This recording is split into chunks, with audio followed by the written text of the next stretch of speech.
Jimmy Akin's Mysterious World is brought to you by the Star Quest Production Network and is made possible by our many generous patrons. If you'd like to support the podcast, please visit sqpn.com/give. You're listening to episode 375 of Jimmy Akin's Mysterious World, where we look at mysteries from the twin perspectives of faith and reason. In this episode, we're talking about Bigfoot biology. I'm Dom Bettinelli, and joining me today is Jimmy Akin. Hey, Jimmy. Howdy, Dom. Folks, be sure to stick around to the end of the episode. We'll have your feedback on our recent episode where we talked about buried treasure and other patron questions. But first, the existence of Bigfoot is controversial, and mainstream science is not convinced that the creature exists. But there have been times when a creature's existence was not yet confirmed, and all we had were scattered reports about it. The mountain gorilla is such an example. In the last 100 years, thousands of reported encounters with Bigfoot have occurred. So, supposing that Bigfoot exists, what could these encounters tell us? What kind of animal would Bigfoot be, and what would its biology be like? That's what we'll be talking about on this episode of Jimmy Akin's Mysterious World. So, Jimmy, what do we need to say to begin today's mystery? Well, we originally discussed Bigfoot back in episode 3 of the podcast, and I concluded that while I'm open to and would even love the idea that Bigfoot exists, I thought the weight of evidence was against it. However, that episode was made 7 years ago, and I had studied the subject much less and knew much less about it than I do now. In the intervening years, I've modified my views somewhat. I'm not convinced that Bigfoot definitely exists, but I think the odds are higher now than I did back then. And so I've planned on doing a series of episodes revisiting the subject of Bigfoot. Episode 359 on the Fouke Monster of Boggy Creek was the first one of these, and today's episode is the second. What aspect of the Bigfoot mystery will we be looking at today? Instead of looking at a single Bigfoot encounter like we did with the Fouke Monster, or even looking at a collection of encounters, we're going to be looking at summaries of numerous encounters, and we're going to try to build up a picture of what Bigfoot must be like if it exists. The technique at the core of today's episode is one that's used in various branches of the sciences. It involves taking reports at face value and seeing what picture emerges. It thus does not involve trying to evaluate the quality of the individual reports.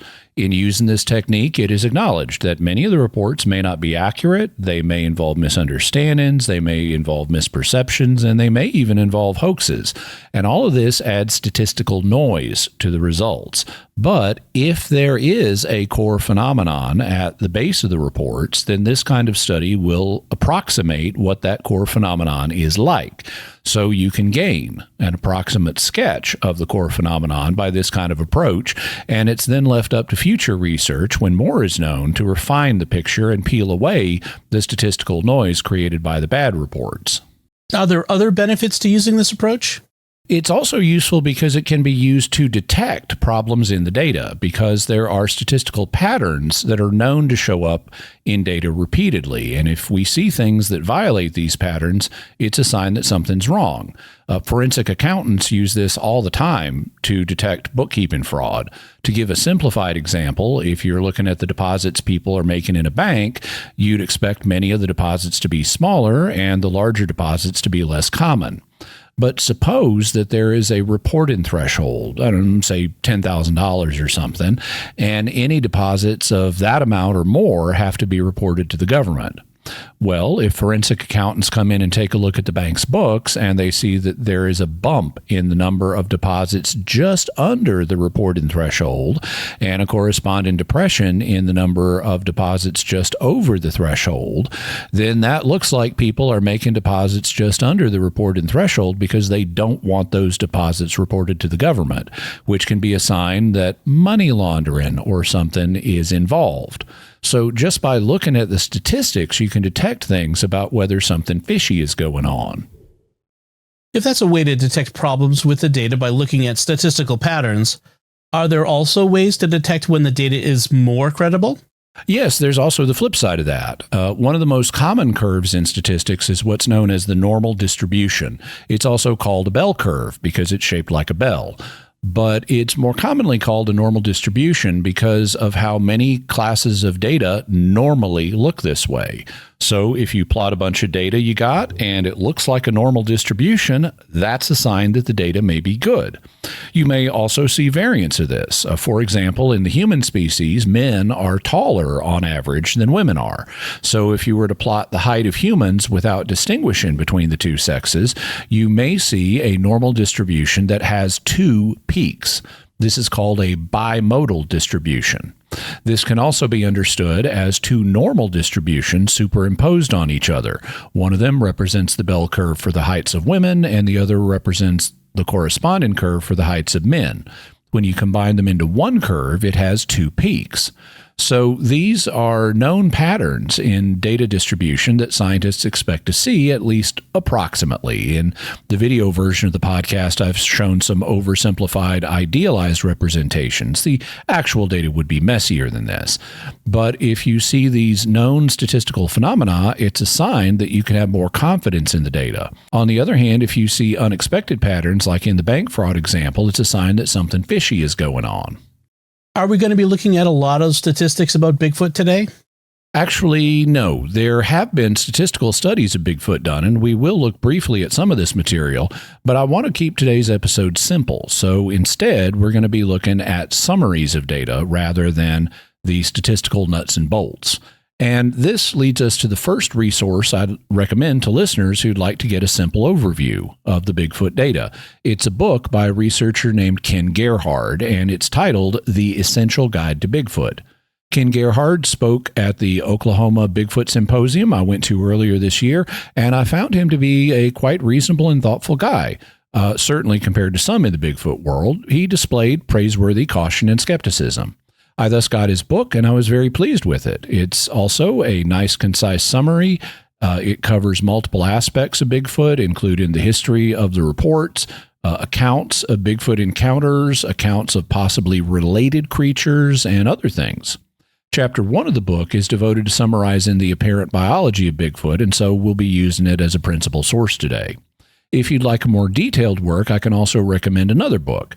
This one is by Dr. Jeffrey Meldrum, who is professor of anatomy and anthropology at Idaho State University, and his book is called Sasquatch, Legend Meets Science. It's lengthier, more technical, and entirely devoted to the science related to Bigfoot. So if you're looking for a deep dive into the science as opposed to a basic overview of Bigfoot, this is the one I'd recommend. Is there anything else we should say before we begin our look at Bigfoot biology? There is one thing. I need to mention what's known as the Patterson Gimlin film. This is the famous film of an apparent Bigfoot that was taken back in 1967 by Roger Patterson and Robert Gimlin in Northern California. The original of this video was pretty shaky, and it's been degraded over time by copying, but there are newly remastered versions that have image stabilization, which is a really good thing. And I need to mention this film for two reasons. First, back in episode 3, I had encountered some bad data about this video being a man in a suit. There were claimed confessions of hoaxing by one guy who claimed to be the man in the suit and another who claimed to have made the costume. But it turns out this data was bad and their claims were not credible. So in the future, I'm going to be doing a full episode on the Patterson Gimlin film with corrected data and provide a new analysis. The second reason I need to mention it is this film has had a major impact on the discussion of Bigfoot, so you'll hear some references to it in today's video. It's also had an impact on the terminology of the discussion. At one point, the Bigfoot depicted in the film turns towards the camera, and you can see that the Bigfoot has large dangling breasts, so it's female. This has led to her receiving a nickname among Bigfoot researchers. She's called Patty, after the Patterson Gimlin film, so you'll hear references to Patty as well.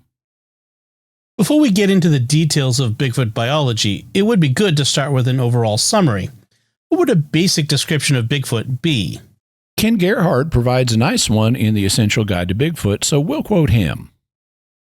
Based on thousands of documented observations, the general description of Bigfoot is a giant, hair-covered, upright walking creature that possesses exceptionally broad shoulders and a head that appears to rest directly on top of a barrel-shaped torso, no visible neck, low-hanging arms, and legs that appear long and straight like a human's and not squat like an ape's. The head has been frequently described as appearing domed or cone-shaped toward the top or back, with a heavy brow ridge above the eyes and a rapidly receding forehead. This is similar to the heads of large gorillas, as well as many fossil hominids. Eyewitnesses who have observed the face have mixed reactions. While some have characterized it as looking like that of an exceptionally human-looking gorilla, others have remarked that its face actually seemed startlingly human-like, such as having a wide, flat, hooded nose with downward-facing nostrils. The Sasquatch, the Native American name, essentially displays a mixture of both ape-like and man-like traits. So that's a basic description. Then, how would you like to proceed through the biology of Bigfoot based on the reports of the creature? Whenever you read an encyclopedia description of an animal, they tend to classify the animal's characteristics into certain common categories. One of these is where the creature fits into the tree of life, which indicates its relation to other creatures by evolution. Another is the animal's anatomy, which includes things like its body shape, physical size, weight, and other physical characteristics. There are the creature's individual behaviors, like is it active in the day or the night, what is it like to eat, and things like that. There is the animal's social behavior with other members of its species, which can include things like the species' social structure and how it communicates with others of its species. There's also its outside interactions with other species, most especially with humans. And finally, there's the animal's distribution, which covers things like where it lives, what type of ecology does it favor, and how big its population is, which involves the related question of how long the individual lives. So we're going to go through these categories one by one, building up to the question of how large the Bigfoot population may be, which has a direct bearing on whether or not it exists. Okay, then let's start with where Bigfoot would fit into the tree of life. What would its place in the history of evolution be? Well, based on the reports, Bigfoot would clearly seem to be a mammal, making it a member of the class of Mammalia. Based on their body shape, it would also clearly seem to be a primate or a member of the order Primates. But they don't have tails, so they would be classified as apes, making them members of the superfamily Hominoidea. And they're big, so they would be great apes, meaning they're members of the family Hominidae. And from there, it gets a little harder. Conventional biology recognizes 4 existing genera or genuses within the Hominidae or the great apes. There's the genus Pongo, which is the orangutans. There's the genus Gorilla, which of course is the gorillas. There's our closest known relative, the genus Pan, or the chimpanzees. And there's the genus Homo, or man, which is us. If it exists, Bigfoot doesn't look exactly like any of these 4 genuses, which would suggest that it's a previously unknown 5th genus. And it might be very closely related to us. In fact, some North American tribes have considered Sasquatch to be an unusually hairy tribe of humans. And one of Bigfoot's most obvious characteristics is that it's primarily bipedal. That is, it regularly walks on 2 legs. And the only other hominid that does that is man. On the other hand, it also has characteristics of other hominids. For example, if you look at Patty, its body form is more like that of a gorilla than a human. Its posture is human, but its long arms and its thick body are like a gorilla. And we also know that there was a giant ape known as Gigantopithecus that has been estimated to have stood 7 to 12 feet tall, and it's thought to have been more closely related to the orangutans. It's thus unclear how the genus that Bigfoot would belong to relates to the other genuses of great apes. Though if we can figure that out, we could also figure out something about its more recent evolutionary history. According to some estimates, hominids, or the great apes, diverged from the lesser apes like gibbons about 15 to 20 million years ago. Pongo, or the orangutans, diverged from other hominids about 14 to 18 million years ago.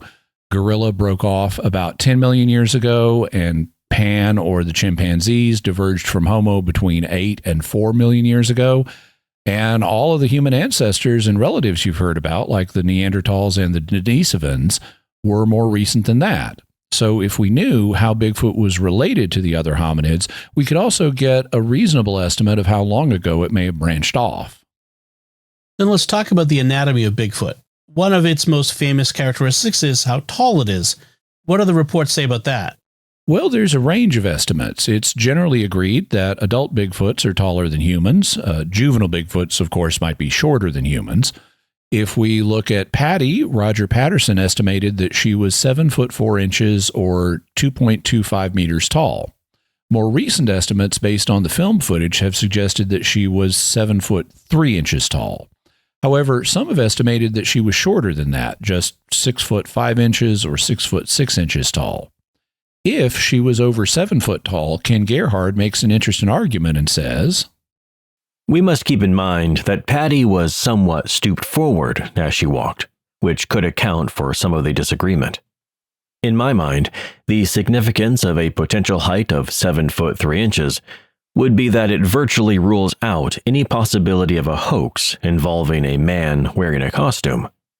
There are currently fewer than 3,000 people in the entire world over 7 feet tall, and that number was likely much smaller back in 1967. I wouldn't consider that argument 100% conclusive, since if Patty was a man in a suit, there might be ways to rig up the upper part of the costume so that whoever was inside could still see out, but they could not have had their head inside Patty's head, because it's obvious that the costume is not using height-extended lifts on the bottom of the feet.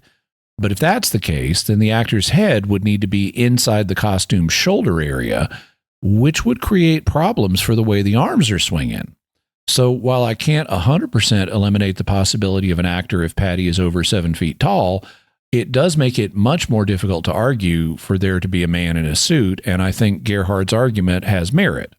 When it comes to the heights of Bigfoot in general, Gerhard says, During the late 1970s, John Green put about 1,350 of the most credible eyewitness sightings he'd collected into a searchable computer database, and came up with an average estimated height of 7 feet 5 inches for a Bigfoot. 20 years later, a research biologist named Dr. W. Henner Fahrenbach statistically analyzed hundreds of reports, including Green's, that incorporated estimates of height, and his result indicated an average stature of 7 foot 10 inches, inferring that the maximum height for a big male might approach 9 feet.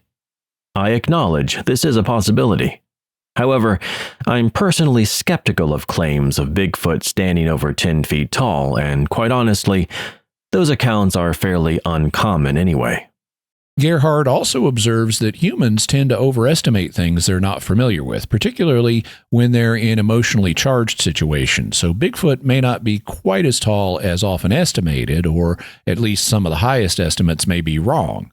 If you look at Fahrenbach's paper, which is rather hard to find, he has a chart of estimated Bigfoot heights, and it displays a normal distribution, with by far the most common height estimate being 8 feet. In this chart, all estimates have been rounded off to the nearest foot, so it's not fine-grained enough to include estimates in inches or half feet. The condensed version of Fahrenbach's paper also includes this note. Height. Eyewitnesses, notoriously inaccurate under the usual circumstances of surprise or fear, account for these records of height estimates. Nonetheless, the distribution is rather evenly centered at about an 8 feet 2.4 meter height. Okay, if that's Bigfoot's average height, what about its weight? Well, it's clear if you look at the Patterson Gimlin film, Patty is much more thickly built than a human. She looks more like an upright gorilla in terms of body thickness, so she should weigh considerably more than a human of the same height. The same is indicated in visual sightings of other Bigfoots and by the tracks they leave, which are pressed deeply enough in the ground that they indicate a great deal of weight, which can be estimated, and we'll have more to say about the tracks later.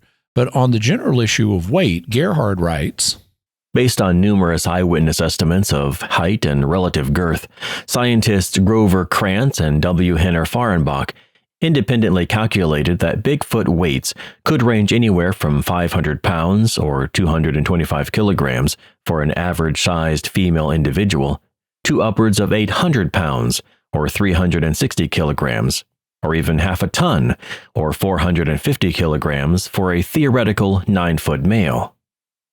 Fahrenbach proposed a weight of 543 pounds for Patty. using her estimated height multiplied by size and mass ratios associated with known primates.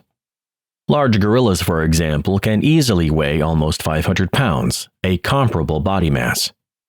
We've already established that Sasquatches are not only very tall, but built much more powerfully than human beings.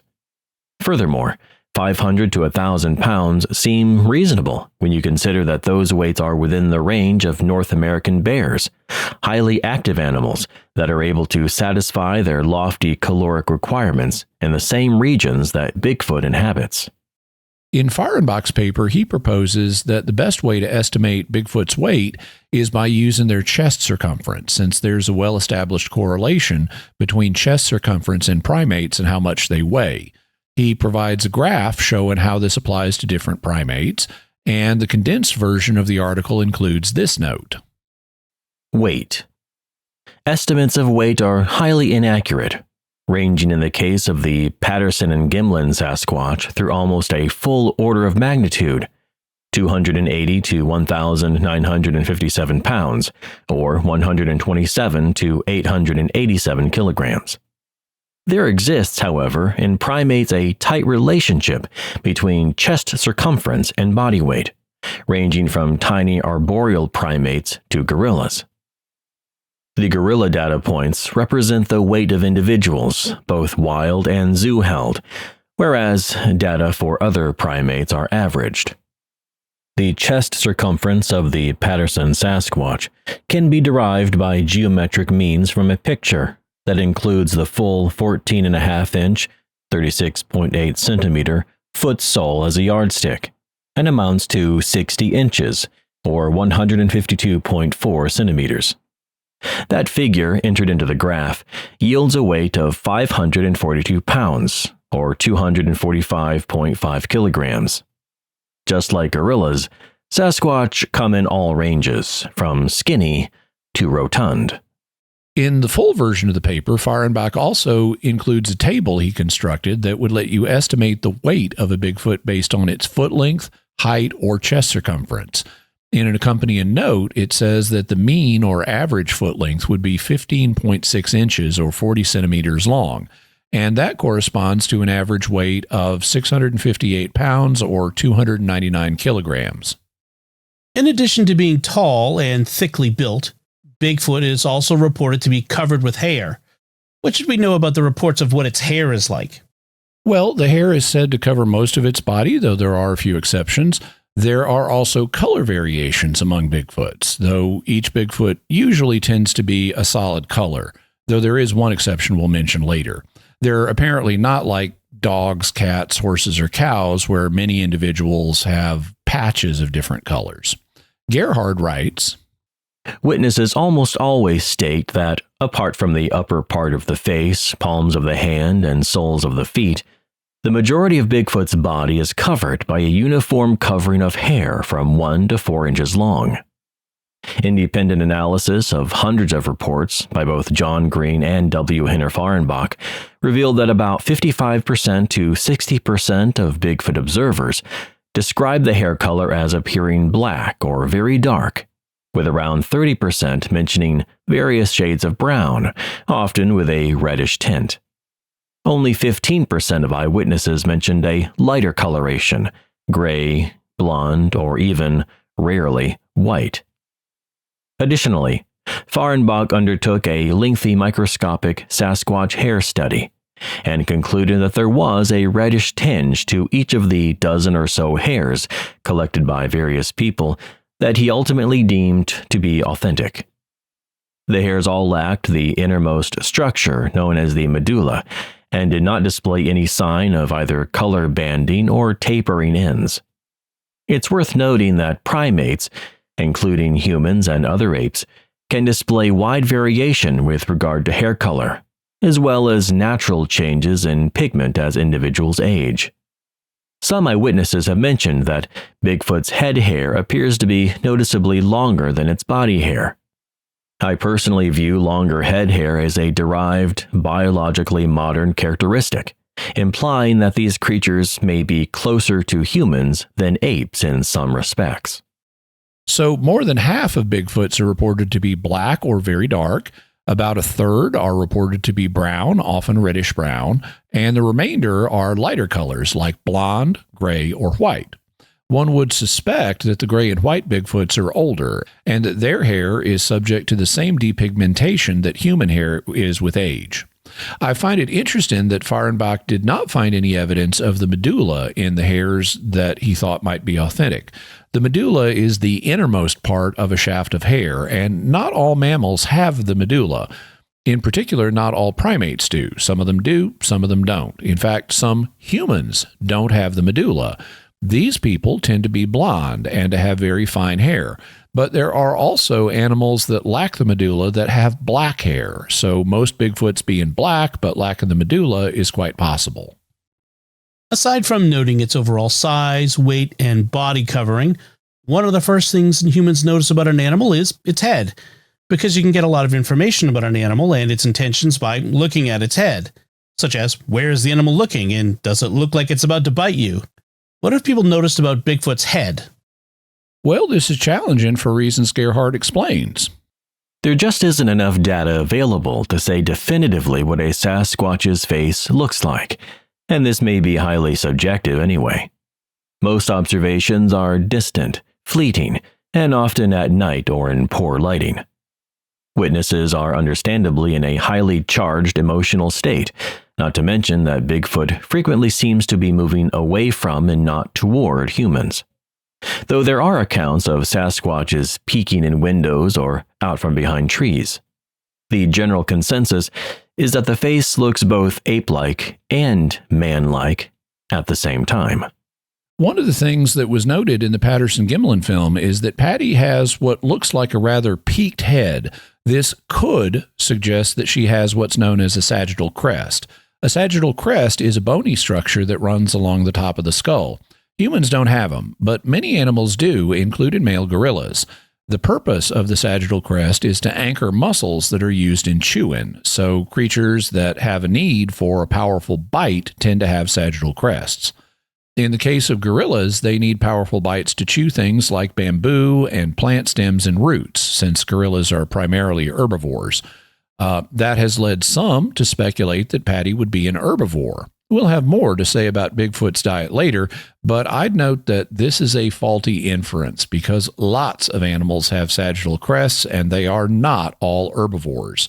Any animal that relies on a powerful bite may have a sagittal crest, and lots of carnivores rely on powerful bites as they hunt prey.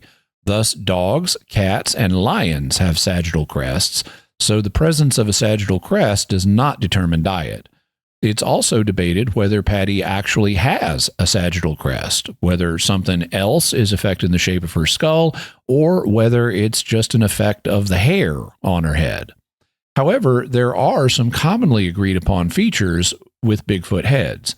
Gerhard explains, When seen in profile, almost all witnesses agree that Bigfoot has a relatively flat face and not a snout, although some observers have mentioned that the jaw protrudes more than a human's does. This condition is common in hominids and is known as prognathism. that flat face rather than having a snout is a common trait among great apes, so it's what we'd expect of Bigfoot. Humans commonly have what are known as orthognatic faces, which means that they are more or less vertical. But most primates, like chimpanzees, have prognathism, which would thus not be unexpected for Bigfoot. Since the face is one of the few parts of Bigfoot's body that is not reported to be covered with hair, that would give us a glimpse of the underlying skin, and this is most commonly reported to be dark in complexion, but not always. So there may be a range of skin colorations in Bigfoot, just like there are in many animals, including humans. On the subject of Bigfoot's eyes, Gerhard writes, Descriptions of Bigfoot's eyes vary widely, with some mentioning large corneas that make the eyes appear solid black. Similarly, eye size has been described as both small and large, with the eyes being described as being both close together and far apart. There have been numerous accounts of Bigfoot's eyes glowing, technically reflecting, at night when illuminated. This is curious, because all higher primates lack the ocular membrane known as the tapetum lucidum, a type of reflector in the eyes of nocturnal animals that aids night vision. Primatologist Dr. Anna Nakaris, who has taken an interest in the Bigfoot phenomenon, expresses extreme doubt with regard to descriptions of eye shine. And I'd be quite skeptical of a higher primate having eye shine as well. Working our way down the face from the eyes, we come to the nose, and Bigfoot's nose is reported to be wide and flat with downward pointed nostrils. This is a human-like characteristics. Humans have hooded noses with downward pointing nostrils. If you look at other great apes, chimps, gorillas, and orangutans, they all have forward-facing nostrils. And it's been speculated that the human-type nose may have a special function. According to what is known as the aquatic ape hypothesis, which we'll discuss in a future episode, our ancestors grew up spending a lot of time in the water, so they developed a hooded nose with downward pointed nostrils to help them hold their breath in the water and help keep air from leaking out. The aquatic ape hypothesis isn't super popular, but if it turned out to be true, then Bigfoot's ancestors might have spent a good bit of time in the water too, and Gerhard observes, according to many accounts, Bigfoot seems to be an excellent swimmer. Sightings near water are numerous, and there have been many accounts of these creatures either moving fluidly through or entering or exiting bodies of water. Moreover, Sasquatches in British Columbia and Alaska have been encountered on coastal islands that are a considerable distance from the mainland. At the same level on the face as the nose are the ears, and while we don't have as many reports of Bigfoot's ears because they're usually covered with hair, when they are seen, they're usually reported to be human-like. Now we come to the mouth and the teeth. Gerhard writes, dentition, teeth, is a key diagnostic feature in determining an animal's scientific classification. Some close-range eyewitnesses claim that they observed large, relatively uniform, human-looking teeth with reduced canines. Jeff Meldrum has astutely pointed out that witnesses rarely describe fangs, or claws for that matter, which would seem to be obvious embellishments. So that's something worth noting. Moving down from Bigfoot's head to his body, one of the things people report is that Bigfoots have a distinct odor. What can you tell us about that? Well, the odor isn't always reported. Gerhard says that it's only reported in 5 to 11% of cases, though that goes up a bit in Florida, where Bigfoots are called skunk apes. And they're reported to have an offensive odor 14% of the time, though I don't know that this is a real difference. It may be a data artifact because of the name skunk ape, so people are more focused on the idea that there's an odor. Gerhard goes on to state, the stench has been described in a variety of colorful ways.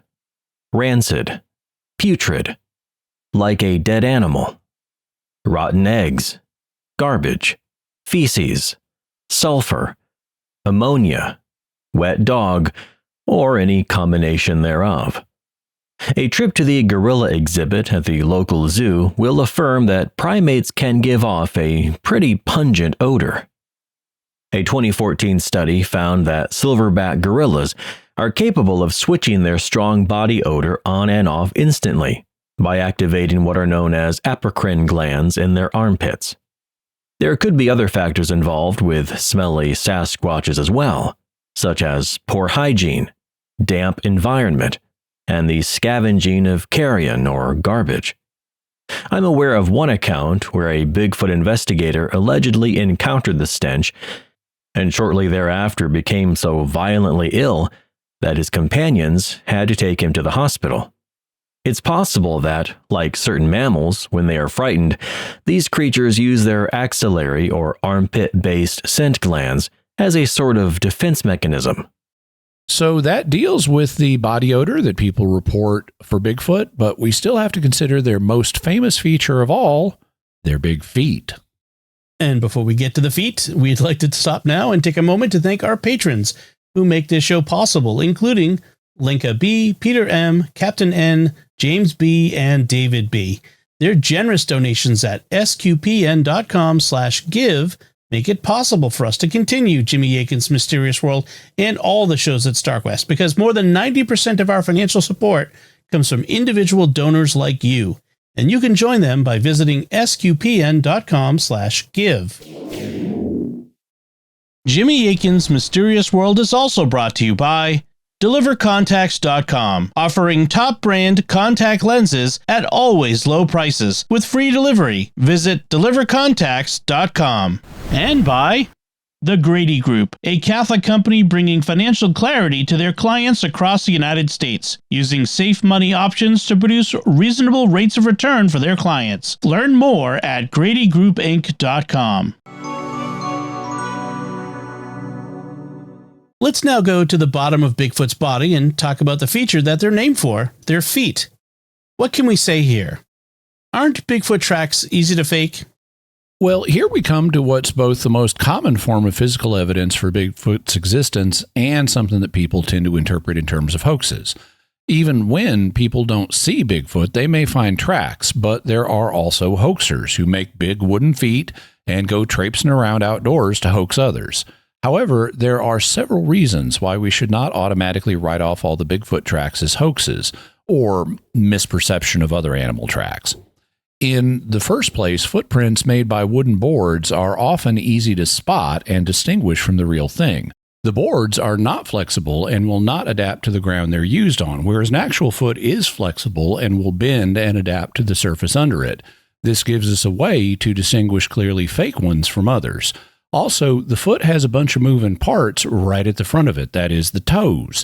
Well, the toes on wooden boards don't flex and adjust to the surface they're on, but actual toes do. Then there's the fact that hoaxers aren't likely to carve dermal ridges like toe prints onto their fake feet. But we have some Bigfoot tracks that were impressed in fine enough material like dust so that they left dermal ridges, and they show a different pattern of dermal ridges than what humans have. There also are other factors that can distinguish real from fake tracks, and we'll talk about these in future episodes, but we shouldn't assume that all Bigfoot tracks are fake. There are many that are actually difficult to explain in this way. Then what does the data reveal about them? Gerhard summarizes it this way. The most persuasive physical evidence that supports the existence of Bigfoot is the abundance of curious tracks that have been observed and cataloged. There have been literally thousands of documented footprint events throughout North America, often in remote areas and impressed deeply into the ground, as if generated by great weight. Analyzing a sample of over 706 such episodes, W. Henner Fahrenbach estimated that the average Sasquatch track is about 15.6 inches in length, and perhaps 7.2 inches wide across the ball of the foot. Comparing some 349 reports 2 decades earlier, John Green came up with an average foot length of 15 inches to 16 inches, which seems to support Fahrenbach's estimate. Some of their source data was identical. Assuming that these animals are sexually dimorphic, then adult females might leave slightly smaller impressions, perhaps only 12 inches to 14 inches long. And in fact, Patty did leave behind a dynamic trackway of 14.5-inch prints on the sandbar she walked across. The largest Bigfoot cast in my own personal collection is 17 inches long, and I'm admittedly skeptical of footprints 20 inches or longer, as it implies heights over 10 feet tall. So that's a basic summary in terms of size, but I'd also like to focus in on Fahrenbach's paper because he makes some really interesting points. First, he provides a chart of the length of Bigfoot tracks. This is based on measurements of 706 footprints, which is a really sizable number. So we have a good sample size, and it shows a normal distribution that is single-peaked, which suggests that Bigfoot females are similar in size to Bigfoot males. Fahrenbach states that based on this data, the size differential between the sexes does not exceed 2 inches or 5 centimeters in foot length, which converts to 1 foot or 30 centimeters in height. Fahrenbach also notes that the foot data has remained consistent over time. It's not like the footprints get bigger or smaller over time, which would be a sign of hoaxing. He also states, The normal distribution overall argues compellingly against any alternative hypothesis to the existence of the Sasquatch as a cryptic species, in that production of fictitious data over 40 years by hundreds of people independently of each other would have generated a distribution with many peaks. A further factor that supports the authenticity of the data is the fact that foot length, foot width, heel width, and gait are interrelated in a logical and cohesive fashion, a congruence not plausible by pure chance. So Fahrenbach sees two signs of credibility for the data.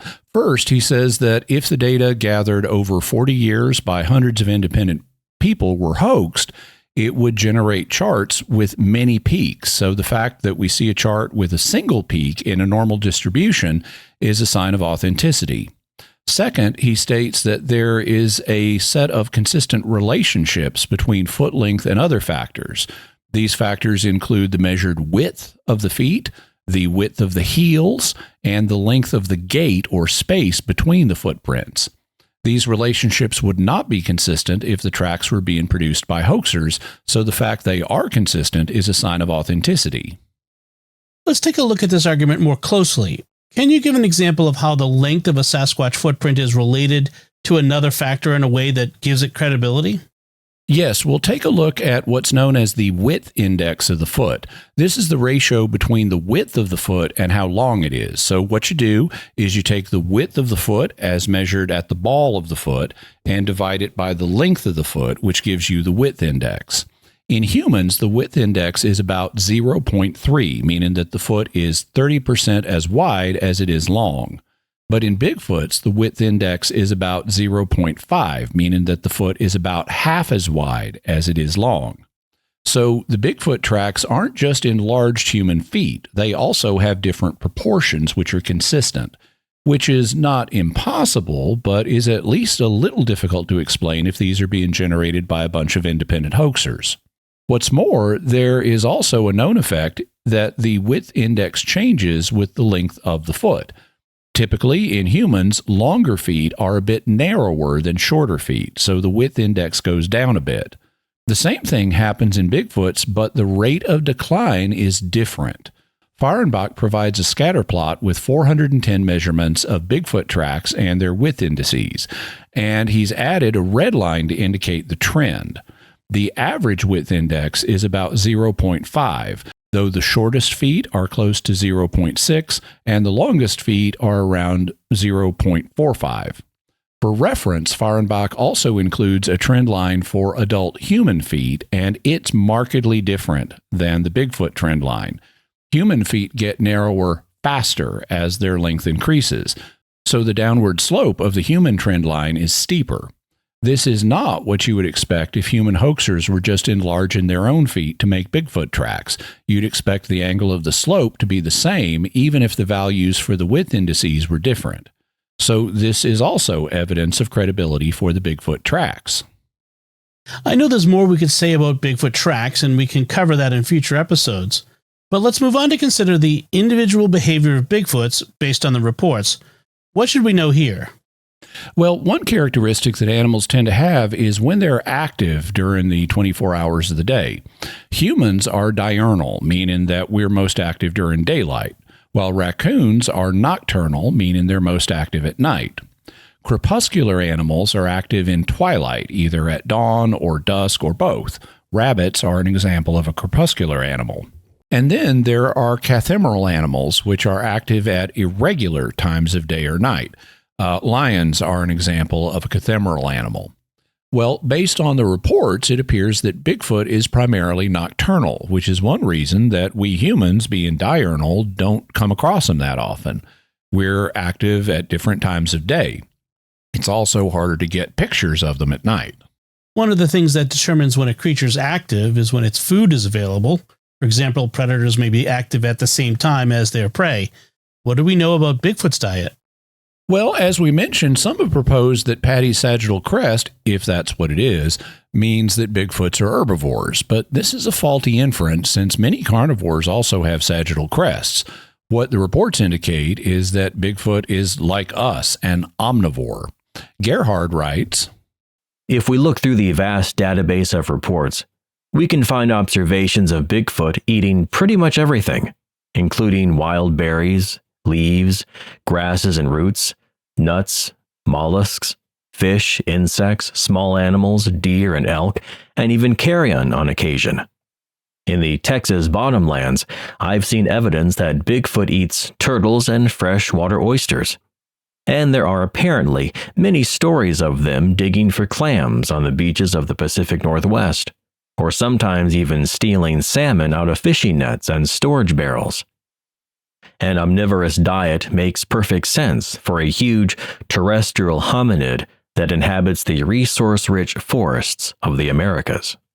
One ability that Bigfoot might use when hunting is the ability to generate infrasound.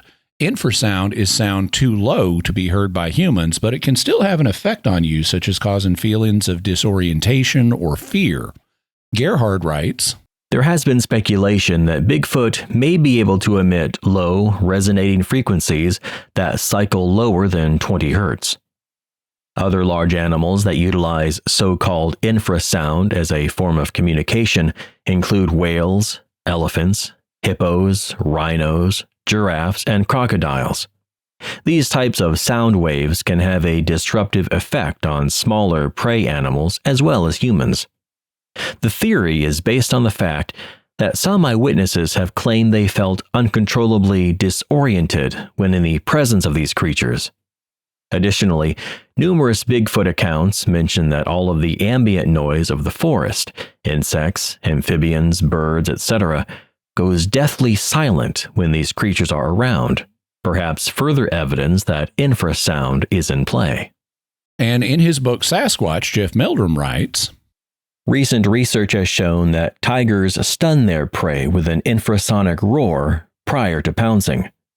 The audible roar is mixed with infrasounds below 18 hertz, with the result that the roar can actually be felt. It has the effect of momentarily paralyzing the tiger's prey. This observation is quite interesting when considering a report of a Sasquatch preying on a deer related by Dr. Bindernagel.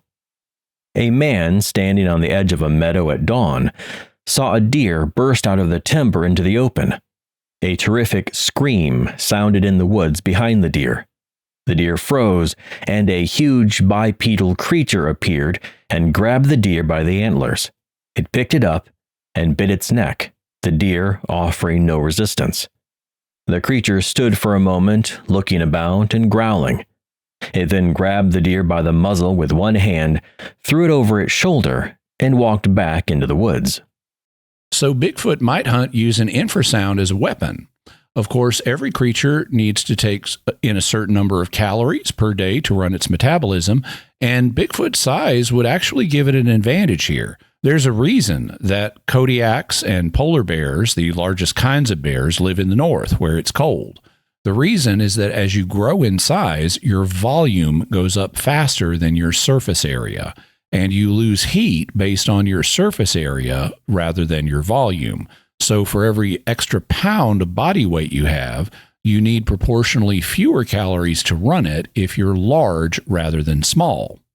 In his article, Fahrenbach uses the weight estimate he made to calculate the number of calories a Bigfoot would need, and he concludes that they would need something like 5,000 calories per day to run their basal metabolic rate or their resting metabolic rate.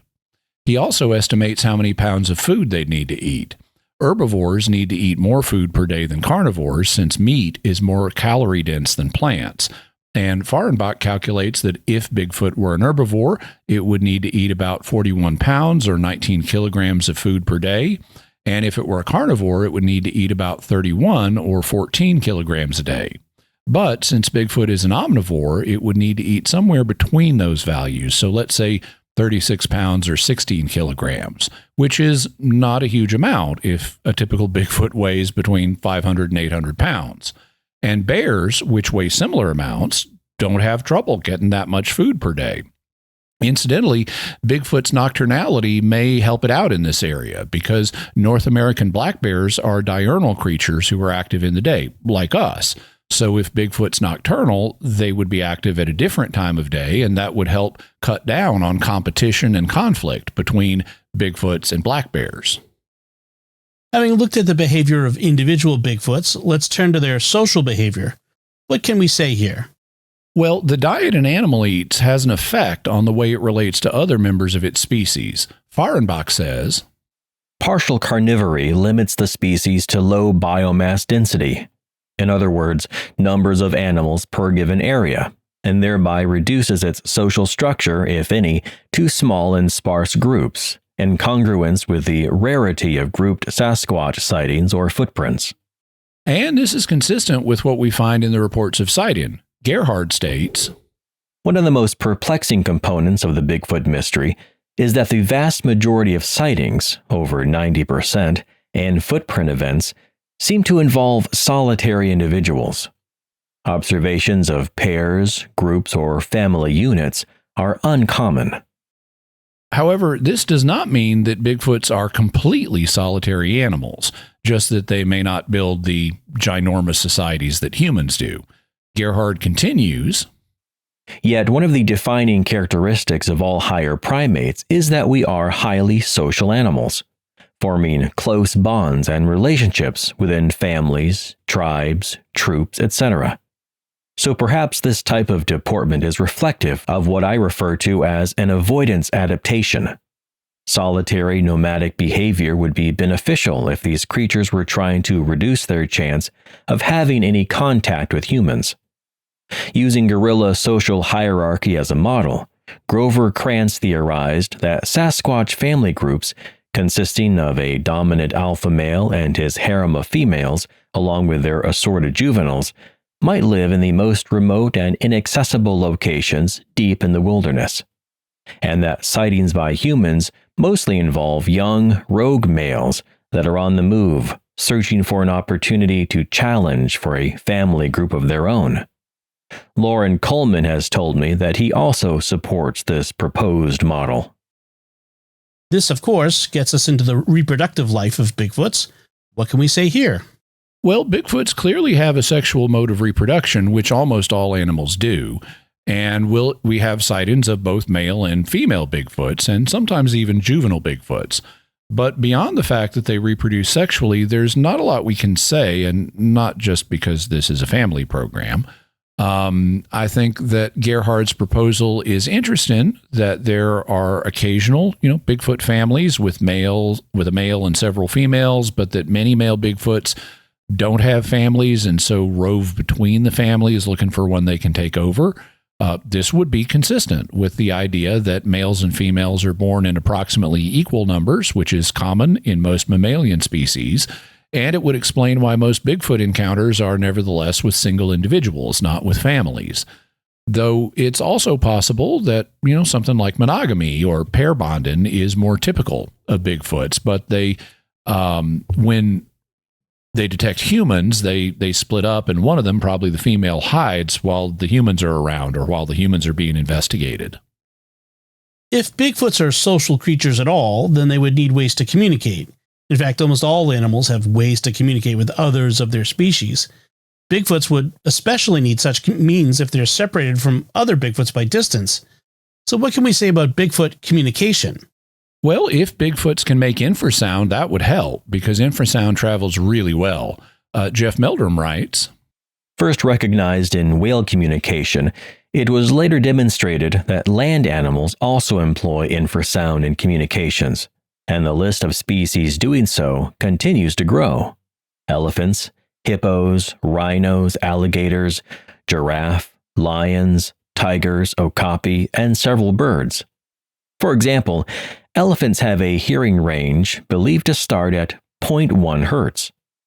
Low-frequency sounds carry over considerable distances depending on their amplitude. They have low susceptibility to interference, which is a particular advantage to communication in uneven terrain and through dense vegetation.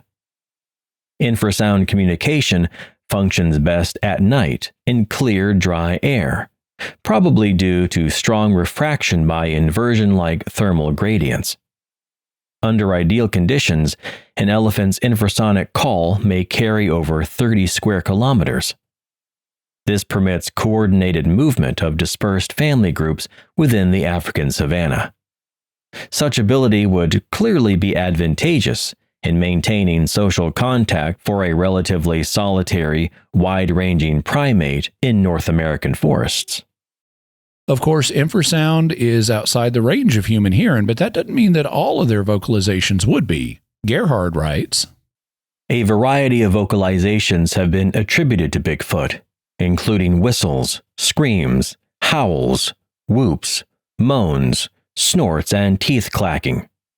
I personally think that I've heard and recorded its deep, guttural, ape-like grunts, which sounded like a mixture of heavy panting and diabolical laughter, though of course I'm not suggesting that it actually was laughter. Along with other researchers, I've also been privy to loud, wailing moans, as well as primate-like whoops on multiple occasions. The latter seem to be most prevalent at dusk. I've never heard a scream or whistle that I'd associate with a Sasquatch, yet I've heard some chilling recordings of screams from Washington State, Oklahoma's Kiamishi Mountains, and southern Ohio. Some researchers have expressed the view that these creatures may be skillful mimics of other animals. Cliff Barrickman has even suggested that they may be capable of mimicking humans on occasion. Such a behavioral adaptation would be useful if they needed to communicate with each other in a way that would allow them to blend in with their surroundings. There are a few iconic recordings of vocalizations that are commonly accepted as being genuine by most Bigfoot investigators. These include the Ohio Howl, recorded by field researcher Matt Moneymaker during the autumn of 1994. And just so you can hear it, here's a recording of the Ohio Howl, though you can also hear a dog barking, so ignore that part.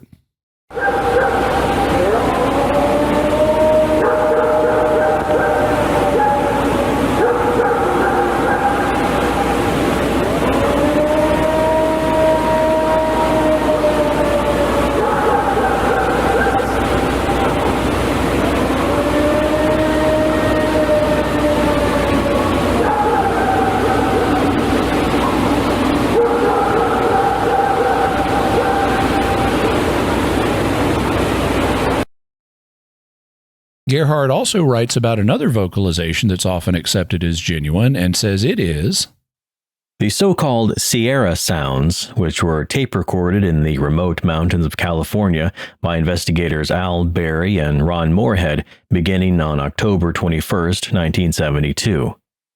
Often referred to as the samurai chatter due to the fact that they sound reminiscent of a deep-voiced Japanese man speaking rapidly, and interspersed with a series of whistles, grunts, snorts, and generally inhuman utterances.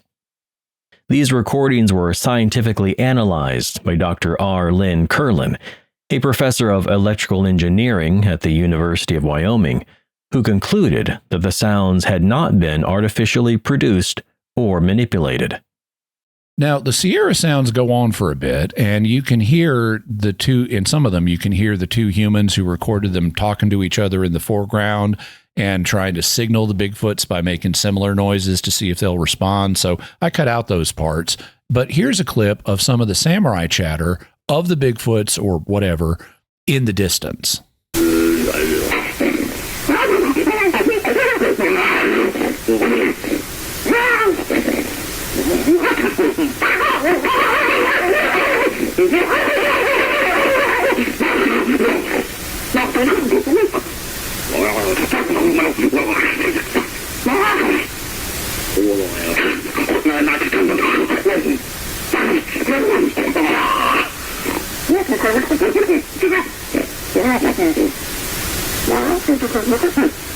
If this was produced by a Bigfoot, it does sound like the Bigfoot was imitating the sounds that humans make.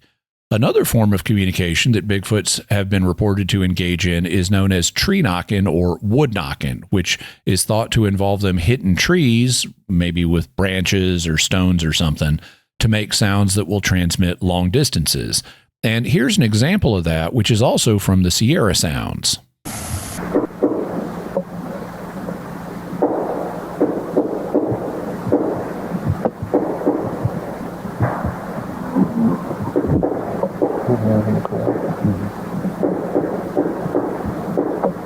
We'll have a future episode looking at Bigfoot sounds, but this gives you a sense of what's reported. You noted back in episode 372 on the Drake equation that there have been multiple species on Earth that developed enough intelligence to use tools, and the great apes are among them. Do we see any evidence of Bigfoot tool use? We may, Gerhard writes. Some Bigfoot researchers, myself included, feel that we may have occasionally found Bigfoot's bedding areas, nests, or shelters. One of the most dramatic examples was discovered near Kenmore, Ohio, on February 19, 1995, by investigators Jody Cook and George Clapison. The impressive domed structure was completely constructed out of branches, vines, weeds, and tall grasses that were interwoven, and was large enough to comfortably fit 3 grown men inside. What's curious is that the shelter was located in a wooded tract on the edge of a highly developed area. While investigating sightings at Turkey Creek Unit in Texas' Big Thicket National Preserve, I came upon a similar but less stunning shelter back in September of 2002. A number of saplings and branches had been intricately woven together in order to create a veritable igloo, complete with a large entrance on one side. I've seen photographs of seemingly identical structures that have been discovered in Georgia, West Virginia, and New York. It's all highly speculative, of course, but if these creatures have some intelligence, perhaps they might construct crude shelters in order to avoid the elements. Over the past few years, a well-organized group run by researcher Derek Randles and known as the Olympic Project has detected over 20 potential Bigfoot nests in a concentrated area of northwest Washington state. Unlike the aforementioned vegetation domes, these large bedding areas somewhat resemble nests made by gorillas and bears, but are constructed out of a multitude of huckleberry branches that appear to have been snapped off of surrounding bushes. Once again, the branches seem to be woven together, which suggests a certain degree of ingenuity and manual dexterity. A surprisingly similar nest was discovered in 1988 at Cloak Lake, Alaska, by a timber cruiser named Eric Mensch. Mensch was familiar with bear nests and also noted that the huckleberry branches utilized in the formation had been cleanly snapped off surrounding bushes, then crudely woven. The nest was 7.5 feet across, and the interior was lined with strips of tree bark and moss. There have also been structures that don't look like nests, but that seem to have some other purpose, Gerhard writes. In areas considered to have a high level of Bigfoot activity, researchers often claim to discover odd structures, which are also referred to as formations or markers. Essentially, sticks, branches, and even small trees are seemingly placed into crisscrossing patterns by means of strategic manipulation. While many of these assemblages may be due to forces of nature, humans, or other animals, some display uncanny properties. One of the most impressive I've personally observed was a 20-foot tree, at least a foot in diameter, that had been laid into the fork of another tree at a perfect 90-degree angle, so that it rocked up and down like a seesaw when touched on either end. I'm not aware of anyone claiming to have actually observed a Bigfoot making one of these constructs. And if these artifacts are actually being made by the creatures, we can only speculate as to their purpose, although it has been suggested that they perhaps function as trail or territorial markers. Once, while investigating so-called skunk ape evidence in Florida's Green Swamp, I found several stick structures in a line, spaced about 30 yards apart. I hiked in the direction that they seemed to all be pointing in, and ended up at a tiny pond that was well obscured by surrounding brush. It was almost as if the structures were serving as a road map to the hidden water source. Other foliage manipulations that have been documented include small trees being pushed over or the tops being snapped off, as well as thick branches being snapped, twisted, or wrenched in a corkscrew fashion. I've observed some of these anomalies in the field, the latter being found near the hut-like shelter I mentioned in an earlier section. If related to Bigfoot, these could all be interpreted as a form of signaling or communication, which is an important aspect of primate behavior. So it's possible that Bigfoots have the intelligence needed to modify their environments to make nests as shelters as well as tools such as trail markers. Now let's turn to Bigfoot's outside interactions or relations with creatures outside its own species. What can we say here? Well, the reports would indicate that Bigfoots view various other creatures as prey animals. We heard about that earlier. However, they don't seem to view humans as prey. Reports of Bigfoots attacking humans are very rare, and that could be because, like them, we're bipedal hominids. And so just like many humans find the idea of killing something so human-like creepy, they may find the idea of killing us creepy. They also may just find us creepy, period. We may be in their uncanny valley, so we creep them out, just like they creep out some humans. They also may have learned by experience that you don't mess around with humans because we rule this rock. They may have learned the truth behind the old adage that we may paraphrase as mess around and find out. They thus generally seem to hide from humans and to try to get away from us if we run across them, though they also are sometimes curious about us. They do have ways of trying to deter us from getting too close to them or to run us off. This can include some of their vocalizations and tree knocking, which appear to be ritual displays meant to warn us off. They also are reported to throw stones. Gerhard writes, Another activity, often associated with Bigfoot, involves large stones or rocks being thrown at eyewitnesses or their property. I'm not aware of any legitimate claims of a Sasquatch actually being observed in the act of hurling a stone, but Cliff Barrickman tells me that he knows of 2 such incidents. In most instances, someone will notice a sizable rock or several flying in their direction with impressive velocity from out of the brush. Unless there is a secret society of deep woods catapult enthusiasts, this phenomenon does seem quite inexplicable. The behavior of stone throwing by both chimpanzees and humans is well documented. So if Bigfoot is a hominid, this type of behavior might be expected. It goes without saying that such activity should be interpreted as a display of aggression or territoriality. I find the stone throwing particularly interesting because other creatures like bears can't do that, at least not the way humans can. Our primate heritage gives humans the ability to brachiate or swing our arms more freely than other creatures. It's what lets other primates swing through the trees. But bears don't have arms that brachiate, and they have paws rather than hands, so they can't pick up a rock and throw it overhanded a great distance. They can paw at a rock with one paw or pick it up with 2 paws and kind of toss it a little ways, but they can't do the kind of distant overhand throws that we can. So if those kind of throws are happening in areas where Bigfoots are reported and they aren't being done by humans, then that would be evidence for them being done by Bigfoots. One kind of animal that often accompanies humans into the woods is dogs. Do we have any sense what Bigfoots make of dogs? We do. Gerhard writes, Bigfoot evidently does not like dogs, and the feeling is mutual. There are numerous accounts that describe dogs whimpering, trembling, cowering, and ultimately hiding under a car, house, or bed when in proximity to a Sasquatch. Previously fearless, world-class hunting dogs have refused to track these creatures. In the rare instances where dogs have confronted or even attacked a Bigfoot, they are usually killed or badly injured. Moreover, dogs living on properties where there's a high level of Bigfoot activity have frequently gone missing or have been found dead. So, as Gerhard points out, dogs may be man's best friend, but they're not Bigfoots. To close out our discussion of Bigfoot biology, let's look at their distribution. First, what kind of ecology do they prefer?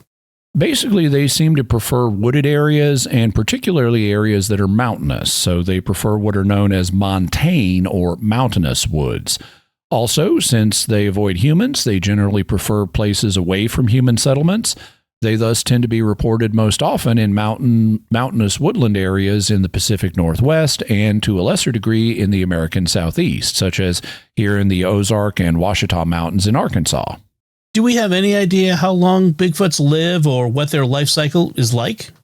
This is something we have a few hints about. Gerhard writes, If accurate, a handful of accounts from the Northwoods of Ontario give some indication of potential Bigfoot lifespan.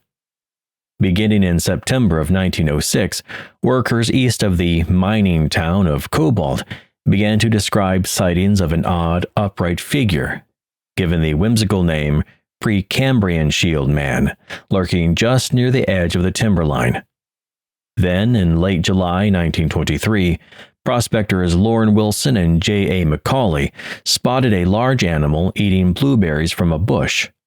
They at first took it to be a bear, but when Wilson hurled a rock at the creature in order to scare it away, the creature rose up like a man and scurried off on two legs. These stunned witnesses were able to verify that the thing definitely had not been a bear, and despite being covered in black hair, the hair on its head appeared to be long and gold-colored. This unusual detail resulted in the monster's nickname being changed to Old Yellowtop. The next sighting was some 24 years later in 1947, when a woman and her child, who were walking some railroad tracks, stated they observed the unique upright being enter some brush near Gillies Lake. Finally, in 1970, there was a dramatic incident involving a bus full of miners that had to swerve, just barely missing the creature as it crossed the roadway. Driver Amy Latrell testified that the dark-furred Sasquatch possessed shoulder-length blonde hair. If these similar descriptions are referring to the same distinct individual, it would suggest that Bigfoot is capable of a lifespan up to 50 years or more. Because we have no post-1970 accounts of Old Yellowtop, we must assume the worst. Another perspective is offered by Fahrenbach in his paper. He estimates a more typical lifespan of around 40 years, and in support of that, he writes, By applying scaled formulae to the 299 kilogram, 658 pound body of the average Sasquatch, a gestation period of about 9 months and an average lifespan in captivity of 36 years can be estimated. This life expectancy implies an occasional survival into the 5th decade. Reports which account for descriptions of some animals as looking old and wrinkled, having rotten snaggle teeth and unkempt, matted Angora goat dreadlocks or patchy, worn hair. Survival times for gorillas in captivity range into the middle of the 3rd decade of life. So he estimates that they live a bit longer than gorillas, but only a little more than half of what humans do. Though that would not prevent some individuals, like Old Yellowtop, that Gerhard mentions, who live longer. Of course, how long an animal lives determines how often it needs to reproduce to keep the species alive, and the size of the territory an animal needs to sustain itself tells us something about how many there can be. Back in episode 3, you cited the fact Bigfoot's existence hasn't been scientifically confirmed as evidence against it existing if there's a large population of them. So let's look at the question. How many Bigfoots might there be? Basically, there would need to be a few thousand. Gerhard provides a helpful summary of the reasoning. The truly perplexing Bigfoot mystery gives rise to a very sensible question. Precisely how many of these giants can really be out there hiding from us? There obviously has not been a single Bigfoot traversing the continent for decades. A viable breeding population must exist, and must have existed for thousands or even millions of years. But what does that mean? Grover Krantz once estimated that there would have to be a few thousand individuals inhabiting North America at the present time. His reasoning was that if there were any more than that, the creatures would be seen more often, and that any less would put the population at risk of going extinct. John Green, who spent half a century investigating the phenomenon, also concluded that there must be thousands of them living in North America. Lauren Coleman views these guesses as being extreme and feels that 1,000 to 2,000 individuals seems more realistic, and states that accounts of Bigfoot in the eastern United States are probably overblown due to wishful thinking. As a volunteer for the San Antonio Zoo, which I'm proud to say is extremely active in conservation as well as breeding programs for endangered species worldwide, I've learned that once an animal population plummets to around 1,500 individuals, a lack of genetic variation and other factors puts the species at high risk, particularly if individuals are wide-ranging. I asked Jeff Meldrum for his thoughts on this very question, and he had a well-reasoned answer. Meldrum mentioned that he knew of a particular, presumably male, Bigfoot whose tracks were found some 40 to 60 miles apart at different times. This would imply that these creatures may have a territory spanning at least 1,000 square miles, or 2,500 square kilometers. Using his well-forested home of Idaho as an example, Meldrum calculated that about 75 Sasquatches might roam that state. If we extrapolate that formula across all of the wilderness areas of the United States and Canada, it puts the total population of Bigfoots at around 4,000 or so. Considering that sightings of these creatures extend from Alaska to Florida, and perhaps even down into Mexico and Central America, their numbers would still be spread pretty thin. This is one reason that I'm skeptical when people, sometimes overly enthusiastic researchers, state that they are aware of a group of 9 to a dozen Sasquatches living in a highly concentrated area. Because wildlife management workers admittedly have a difficult time accurately estimating the populations of even known animals due to the challenges involved, it all really boils down to speculation. Still, the bottom line is that if Bigfoot actually does exist, its population must be in the low thousands. And North America is huge, so a population of just a few thousand Bigfoots is not impossible. That doesn't mean they exist. I'm not convinced that they do, but I think the evidence for them being real is better than what I previously thought. I continue to research the topic, and I'll continue to update the listeners. Before we close, is there anything we should say about Bigfoot from the faith perspective? Not anything that's new. It does not appear that Bigfoot would be anything other than a large North American primate. There are more exotic ideas about Bigfoot, and we'll talk about some of them in the future. But for now, I'm sticking with the idea of Bigfoot as just another member of the great apes. As such, the same principles that apply to other great apes like chimpanzees, gorillas, and orangutans would apply to him. He would just be another one of God's creatures, and we'd owe him the same concern and care that we owe all of God's creatures, since God made humans the stewards of the earth. And so, Jimmy, what's your bottom line? Well, I don't know that Bigfoot exists, but the evidence is better than I thought several years ago.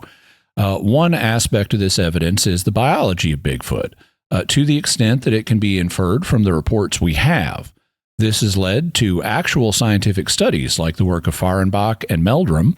Bigfoot studies aren't just done by a bunch of yahoos with cheap cable TV shows. There is actual science being done here, and it's noteworthy that there are statistical patterns in the data that we would not expect if all of the Bigfoot evidence were being hoaxed, like the normal distributions we see in the data, or the fact that Bigfoot tracks narrow as they get longer in a way that's different than how human tracks do. There's some really intriguing data here, but as I said, more research needs to be done. So, Jimmy, what further resources can we offer? We'll have links to Ken Gerhard's book, The Essential Guide to Bigfoot, also Jeff Meldrum's book, Sasquatch. We'll have links to Ron Moorhead's Bigfoot recordings, where you can purchase them for download. We'll also have a remastered version of the Patterson Gimlin film that has image stabilization. Also, an article, the full version of Fahrenbach's article and the condensed version of the article. And we'll have links to the Ohio Howl, the Sierra Sounds, and also I recently came across a really interesting site on YouTube called, it's the Bigfoot Vlog. And so you have this vlogger talking about Bigfoot, and it's really interesting stuff. Like, would Bigfoot, for example, find camping equipment that humans leave behind and things like that? And what would Bigfoot do and think of them? Now we turn to our mysterious feedback brought to us by our feedback coordinator, Rob Leonardi. This feedback comes from, as I said, our episode 368, which was our patron questions episode. And our first feedback comes from Cold Comfort Farm 177 via Spotify, who writes, I do appreciate the opportunity for patrons to ask a variety of smaller questions, but these episodes are generally a lot less fun than the single topic ones. Well, thank you very much, Cold Comfort Farm. I appreciate the feedback, and I know different people are going to have different reactions. Some are going to prefer the more single topic episodes. Some of them are going to like the questions episodes. There aren't too many question episodes during the course of the year. We do 4 for patrons. That's 1 a quarter, so 1 every 3 months. And in addition, we have Fifth Fridays, our weird question episodes. So I do... I personally, I tend to prefer the single topic ones as well, but they require more effort to get ready. And frankly, it helps the show keep going if we have some of the question episodes too, so we don't have to have like breaks between seasons and stuff like that, like a lot of podcasts. You know, some podcasts will put out 8 episodes and then they'll take a break for the rest of the year. And we're producing a new episode every week. And so the small number of question-based episodes that we have helps us keep going and helps us deliver something that's new content to the listeners every single week of the year. Right. And then the Playfarer on YouTube writes, this could be the first Mysterious World episode to be rated R. Because of the pirate question we had. Yeah. Gang Stalking Target on YouTube writes, I'm trying to find the show notes. I'd like to read about some of the things discussed. I can't find them on YouTube, Spotify, or the StarQuest website. So the show notes on YouTube are found in the video description, which YouTube tends to shrink up. And so you've got to click more in order to expand it and see what it says. But that's where you'd find them on YouTube. And Dom, you can speak to where they'd be found on other platforms. Yeah, on the StarQuest website, we always give the link to the episode, mysterious.fm/ and whatever the episode number is. In this case, it's 375 today. And then if you go to our website, you go to that link or just go to the front page of our website, look for the episode, click on the image, and it will take you right to the show notes. So that should be right there. We don't have a place on Spotify for show notes, at least the way that it exists now. Hopefully in the future they'll improve how that all works. But for now, that's what we have. But you can get it in those 2 places. All right. And then ERBRD, Herbert, on YouTube writes, I would like to contest the claim that regarding Columbo specifically, you are just watching how Columbo will restore justice, in part, because in the first few episodes of the series, he does some really dubious stuff like entrapment and other kind of illegal stuff himself, which is amusing, but not good. In one of the earlier episodes, he uses a potato to sabotage a vehicle. In another early episode, he leads characters into threatening him. Ultimately, the bad guy is punished by the law, and that's celebratory. I kid somewhat, but Columbo is a rather mischievous character. I would like maybe some mysterious question segment or perhaps a whole episode on this sort of method in relation to just war or very odd topics like the drunken fist technique, which doesn't specifically involve being drunk, but does involve duping and misleading your enemy in combat. Columbo seems to be this sort of figure who is constantly feigning and faking out his opponent by misdirection, but rather than faking drunkenness, he's leading people to believe he's a fool and then snaring them in a trap. I would love for you to do a take on little folk like you tease here, especially kobolds and puckwudgies. I think it's very difficult to separate the likely preternatural components of these creatures and reduce them to just being natural short people, but I wouldn't want to attribute their powers to demonic influence if it could be avoided. Well, I agree that we don't want to promote the demon hypothesis unless we have actual evidence for it. So I'm not going to do that. I do plan on doing future episodes on, reported small people from history, including, kobolds and fairies and things like that. When it comes to Columbo, he is a mischievous character, and he reminds me a lot of the second Doctor from Doctor Who does something similar, where he comes across as if he's kind of a childish buffoon and people underestimate him, and he's really 5 steps ahead of them. And Columbo does something very similar. I do agree that in a few episodes, particularly early in the Columbo series, as they're still working out the rules of how it's going to operate, that Columbo does do some shaky stuff, morally speaking. And also towards the end of the series, they try changing up the format a little bit. But the standard model of how Columbo works is you see the crime, you see the criminal, what he does, and then the question is, how is Columbo going to figure this out? So it's not a whodunit. You know that from the beginning. It's a how catch him. How is Columbo going to catch this guy? And he does use underestimation as part of his strategy. I also don't think it's total, though. I mean, I've seen all the Columbo episodes, most of them multiple times. And Columbo really is genuinely clueless on some stuff. You see that not just when he's interacting with criminals, but when he's interacting with ordinary people too. He really is partially clueless, but he's also really smart at his job. Very good. And thanks everyone for your feedback. Now it's time to hear from you. What are your theories about Bigfoot biology? Let us know by visiting sqpn.com or the Jimmy Akin's Mysterious World Facebook page, sending us an email to feedback@mysterious.fm, sending a tweet to @MYS_world, visiting the StarQuest Discord community at sqpn.com/discord, or calling our mysterious feedback line at 619-738-4515. That's 619-738-4515. And I want to say a special word of thanks to Oasis Studio 7 for the video and animation work on this episode. Check it out by going to youtube.com/Jimmy Akin. And while you're there, do all the YouTube things. Like, comment, share, subscribe, and be sure and hit the bell notification so you always get notified whenever I have a new video. We're now working our way towards 200,000 listeners. And I'd like to thank Craig Hart for his voiceover work in today's episode. So, Jimmy, what's our next episode going to be about?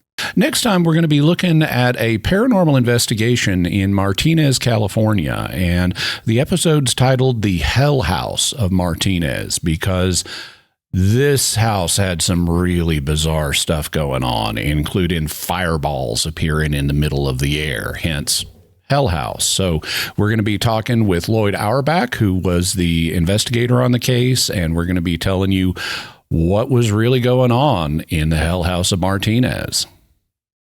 Very interesting.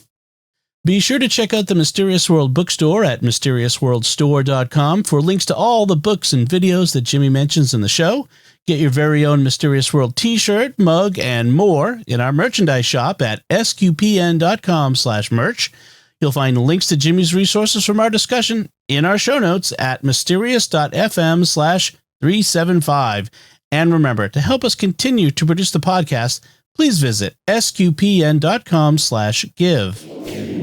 Jimmy Akin's Mysterious World is also brought to you in part by Rosary Army, featuring award-winning Catholic podcasts, rosary resources, videos, and the School of Mary online community, prayer, and learning platform. Learn how to make them, pray them, and give them away while growing in your faith at rosaryarmy.com and schoolofmary.com. Until next time, Jimmy Akin, thank you for exploring with us our mysterious world. Thanks, Tom. And once again, I'm Dom Bettinelli. Thank you for listening to Jimmy Akin's Mysterious World on StarQuest. Found this by the creek last spring. Doesn't leak, doesn't rust, and it makes pine needle tea taste like hope. Found this beauty half buried near Old Elk Trail. Doesn't light, doesn't fold. Makes a great squirrel seat though. Still works after 2 winters in the mud. Beam's weak, but it'll scare off raccoons if you yell while you shine it. Great for night foraging.